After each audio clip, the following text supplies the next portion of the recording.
HSNA. Hali, samahan niyo ako.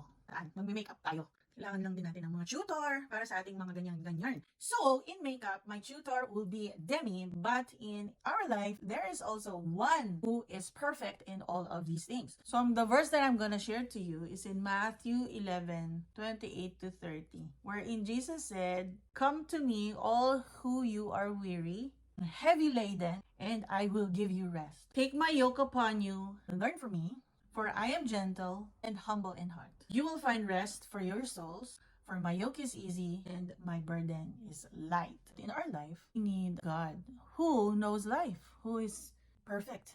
Actually, nakaka-stress talaga if you don't know what's going on and what's gonna happen of how to do things. Nakaka-stress pag hindi mo alam. Lalo na pag mga bago yung kailangan mong aralin, kailangan mong matutunan o gawin. You need expert. So there are a lot of experts, not in life, but in skills. In our situation, we need God who is expert, the master of life. Although the yoke is for kalabaws, if you know about kalabaws, they carry this wooden thing in their back.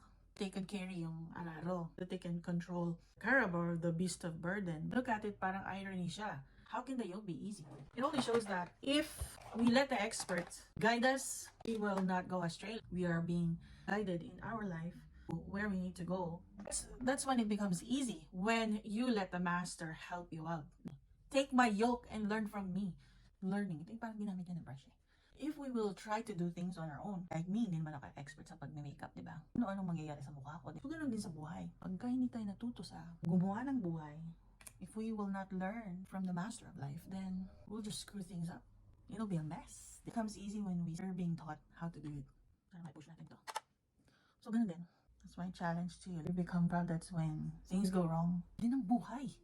Sa sobrang daming nangyayari at ganap, ang hirap, di ba? Lalo tong kilay na to. Hindi tayo magaling dito eh.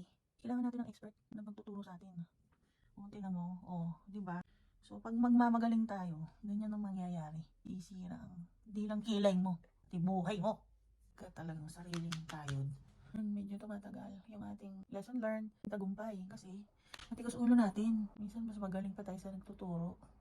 Magaling pa tayo sa Diyos. No, kalma-kalma. Rest! Yun pala.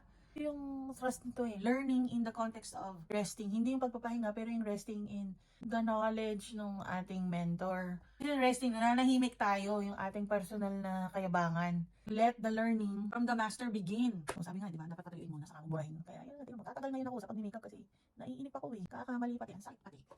So, malapit tayo matapos. Rest lang. At dahil dyan, ano pag ginawa niya? May ganun, ano ba yun? Tapos na siya eh. Oh, di ba? Pero parang ako kulang pa. Kasi minsan hindi nga tayo nasunod ng tama. Uulit ka tuloy. Going back to the steps. So, learn from Matthew 11:28-30 from our Master in Life, Christ. This is V.